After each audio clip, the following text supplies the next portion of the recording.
তো বন্ধুরা আজকে তো কালী পূজা, তোমরা জানো তো কালী পূজাতে তো বাতি দিতে লাগবো। বাতি দেওয়ার লিগে মা এখানে ভিজিয়ে রাখছিল বাতিগুলারে। আর এইবার আর বাতিগুলারে রং করা হয়েছে না বাতিগুলারে, নাহলে সব প্রত্যেক বছরই আমি বাতিগুলা রং করি।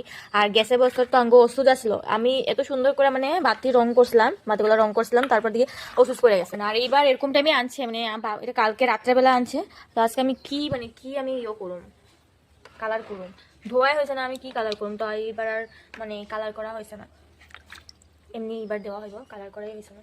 এগুলো এখানে করে দিচ্ছি কেন কি মানে শুকাইতেও লাগবো, নাহলে পরের দিকে ভালো করে না শুকাইলে তো যাবো না। আর আগের থেকে জলে ভিজাই রাখলে মানে ভালো হয়, অল্প কতটা মানে ভিজাই রাখলে ভালো। তার দিকে ভিজাই রাখছিলাম, মারে করছিলাম আগে ভিজাই রাখবা, মা ভিজাই রাখছিল। পরের দিকে এখানে আমি ভাবছি আমি উঠে রোদ্রে দিয়া দিই, তখন শুকাই যাবো গা। সুম কেউ ফুটাইবো না কি জানিও না। আর আঙ্গ বোম মানাও হয়েছে না, বোম তো বহুত আগের থেকে আঙ্গ ফুটাইও না, পারিও না, আমার তো বহুতে ভয় লাগে বমিও করতে। তো বউ আগে কলা গাছে নেই তো